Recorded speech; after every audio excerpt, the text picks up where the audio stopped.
السلام عليكم ورحمة الله وبركاته. الحمد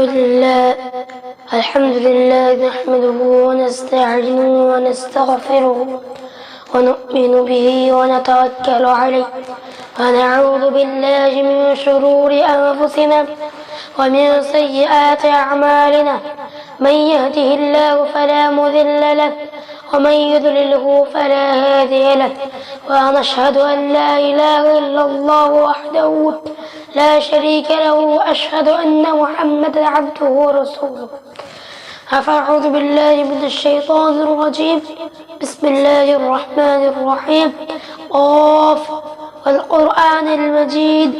بل عجبوا أن جاءهم منذر منهم فقال الكافرون هذا شيء عجيب، أئذا متنا وكنا ترابا ذلك رجع بعيد، قد علمنا ما تنقص الأرض منهم وعندنا كتاب حفيظ. الحمد لله وحده، الصلاة والسلام على من لا نبي بعده. أما بعد، أعوذ بالله من الشيطان الرجيم. بسم الله الرحمن الرحيم. كل نفس ذائقة الموت। সমস্ত প্রশংসা, সমস্ত গুণকীর্ত সেই মহান রব্বুল আলামিনের জন্য, যেনার প্রশংসা করে আমরা শেষ করতে পারবো না। ওরা পৃথিবীতে যত সমুদ্রের পানি আছে, সেই পুরো সমুদ্রের পানিকে যদি কলমের কালি করা যায় এবং পৃথিবীতে যত গাছ আছে সেই গাছের পাতাকে যদি খাতা বানিয়ে আল্লাহর প্রশংসা লেখা শুরু করা হয়, তবুও আমরা আল্লাহর প্রশংসা করে শেষ করতে পারবো না। সেই মহান আল্লাহ রাব্বুল আলামিনের তিনার শেখানো একটি বাক্য দিয়ে তিনার প্রশংসা করে বলি আলহামদুলিল্লাহ। তিনা পরে পরে ধর্মের কর্মের নেতা হযরত মুহাম্মদ মুতবারার হযরত মুহাম্মদ মুস্তাফা সাল্লাল্লাহু আলাইহি ওয়াসাল্লামের প্রতি হাজার কোটি দরুদ ও সালাম বর্ষিত হোক। আমরা সকলে বলি আল্লাহুম্মা আমিন, আল্লাহুম্মা সাল্লি আলাইহি আল্লাহুম্মা বারিক আলাইহি। সম্মানিত উপস্থিতি, আমি আজকে আপনাদের সামনে যে বিষয়টি নিয়ে হাজির হয়েছি সেইটা হলো মৃত্যু। মৃত্যু এমনই একটা জিনিস যেটা একদম চিরস্থায়ী। মৃত্যু, সবাইকে মৃত্যু অর্জন করতে হবে, সবাইকে মৃত্যুর স্বাদ গ্রহণ করতেই হবে। অর্থাৎ মৃত্যুকে ভয় না পেয়ে মৃত্যুকে স্মরণ করতে হবে।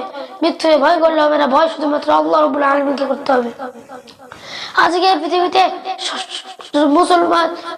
মুসলমানরা সবাই কেমন করে ভাবছে, যা আমাদের মুসলমান এমন ভাবে চলাফেরা করছে যে তাদের দেখে মনে হয় না যে তাদেরকে মৃত্যু বরণ করতে হবে। তারা যে আখিরাতের কথা চিন্তাই করে না, তারা মৃত্যুর দিকে কোনো কথাই বলে না, মানে আমরা মরবো না, আমরা চিরস্থায়ী। এটা ভুল।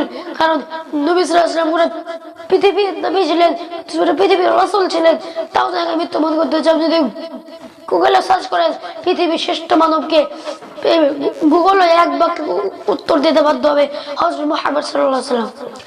তো আপনি সেই শ্রেষ্ঠ মানুষটা যদি, যে যত নবী রাসূল এসেছে, তো তারা যদি মৃত্যুবরণ করে, তা আপনি কে? আমরা কি? আমরা তো গুনাহগার, আমরা কেন মৃত্যুবরণ করবো না?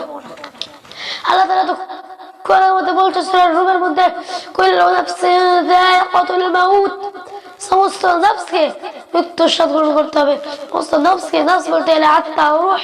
যে আত্মা ছাড়া আমরা হাত হিলাতে পারবো না। আমরা হাত হিলাচ্ছি কেন? আমাদের রূহ আছে, নফস আছে, আত্মা আছে। আমাদের সেই নফস রূহ যদি বেরিয়ে যায়, তাহলে আমরা হাত লাগাতে পারবো না। আল্লাহ মানুষকে 120 বছর ধরে সৃষ্টি করেছেন। অর্থাৎ যখন আল্লাহ তাআলা প্রথমে বিভিন্ন রকমের মাটি দিয়ে বৃষ্টিকে বললেন, এক জায়গায় জড়ো করে বৃষ্টিকে বললেন, এই বৃষ্টি 40 বছর বৃষ্টি দেব। 40 বছর বৃষ্টি দিল, সেই মাটিটা হয়ে গেল কাদা মাটি।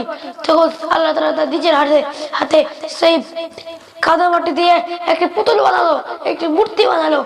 তারপরে বাকি 40 বছর বললো, এ সূর্য বাকি 40 বছর রোদ দেওয়ার পরে একদম টটটনে শক্ত হয়ে গেল। আর বাকি 40 বছর আলোচনা, রক্ত, পুঁজ, সবকিছু, রক টক সবকিছু দিলেন।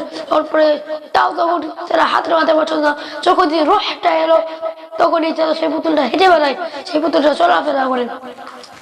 এই রূহ, আল্লাহ তাআলা এই রূহ, আমাদের নবী সাল্লাল্লাহু আলাইহি ওয়াসাল্লাম এই রূহের কসমকে বলেছিলেন। আর রাসূল সাল্লাল্লাহু আলাইহি ওয়াসাল্লাম বলেছিলেন যে আমার রূহ, আমার আত্মা, আমার নফস যে সত্যের হাতে, সেই সত্যের কসম করে বলছি, যদি আমার পরে কেউ নবী হতো তাহলে ওমর রাদিয়াল্লাহু আনহু নবী হয়ে যেত। তো এই রূহ এমনই একটা জিনিস যার কোনো বিকল্প নেই। আপনার যতই টাকা পয়সা ধন দৌলত থাকুক না কেন, আপনাকে মৃত্যুবরণ করতে হবে। একবার একটা ব্যক্তি ছিল, তার অনেক টাকা পয়সা ছিল, মানে তাকে মৃত্যুকে ভয় করতো না। তার কাছে এত টাকা পয়সা ছিল, তার কাছে সায়েন্টিস্ট ছিল, সে সেখানে ঘুমাতো অক্সিজেনের মেশিনের মধ্যে, অনেক টাকা পয়সা ছিল, আলিশানে চলতো।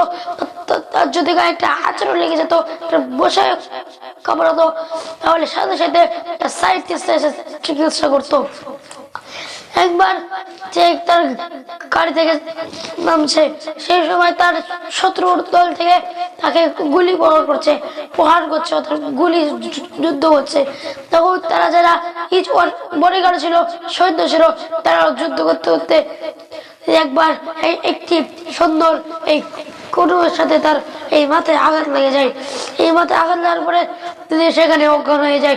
তারপর তার সায়েন্টিস্টরা তাদেরকে ওষুধ দিয়ে অনেক কিছু ভালো করে পরে ভালো হলো। প্রায় 3-4 বছর পরে আবার সেই জায়গায় ব্যথা উঠলো। তখন সে ছবি তুলে দেখে তার ব্রেন ফেটে, তার হার্ট ফেটে গেছে, তার ব্রেনে টিউমার হয়ে গেছে, তার ব্রেন এখান থেকে ফেটে গেছে হাড়টা। তখন সে কি করবে? তখন তাকে বললো যে আপনাকে অপারেশন করতে হবে, এবং সেই অপারেশন থেকে তার মৃত্যু হলো। সে তো বেঁচে থাকতে মৃত্যুবরণ করতো না, যেমন ফেরাউন, নমরুদ এত মৃত্যুবরণ করতো না। ইব্রাহিম আলাইহিস সালামকে তো কত অত্যাচার করেছে, তাও তো ইব্রাহিম আলাইহিস সালাম তার ঈমান থেকে একটু পিছায় নি। এই ইব্রাহিম আলাইহিস সালামকে তো আগুনে ফেলেছে। ইব্রাহিম আলাইহিস সালাম তার যখন তার নাতি পুতিদের বলেছিলেন যে তোমরা কি জানো আমার গোটা পৃথিবীতে আমার শান্তির জায়গা কি ছিল? বললো কি?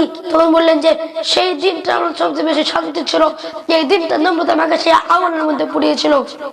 নমরুদ এত বাহাদুরি করতো, তাকে সামান্য একটা মশাই কামড়েছিল, তবে এমনি মশাই একটা ন্যাংরা মশাই কামড়ে তার মৃত্যুবরণ করেছিল। তো এত টাকা পয়সা থাকতেও তাদের মৃত্যু হয়েছে। তো আপনি কি? আপনার মৃত্যু হবে না। মৃত্যু চিরস্থায়ী জিনিস, মৃত্যু ছাড়া কেউ কখনো কিছু করতে পারবে না। মৃত্যু বরণ করতেই হবে, মৃত্যুকে কখনো ভয় করলে চলবে না, মৃত্যুকে স্মরণ করতে হবে। যিকরুল মাউত, মৃত্যুকে স্মরণ করো।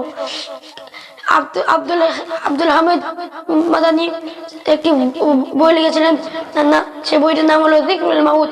সেই বইটি যদি আপনি পড়েন তাহলে বুঝতে পারবেন, তার মৃত্যু সম্পর্কে আপনার সম্পূর্ণ ক্লিয়ার হয়ে যাবে। পরিশেষে দরকার আলোচনা আমাদেরকে মৃত্যুকে স্মরণ করার দান করে, এবং আমরা যত শাহাদাতের মৃত্যু গ্রহণ করতে পারি, আমরা যত মৃত্যুর পরে আখিরাতের জন্য দোয়া করি, আল্লাহর জন্য আমাদেরকে মৃত্যুর পরে জান্নাতুল ফেরদাউস দান করে। আমিন। আসসালামু আলাইকুম ওয়া রাহমাতুল্লাহি ওয়া বারাকাতুহু।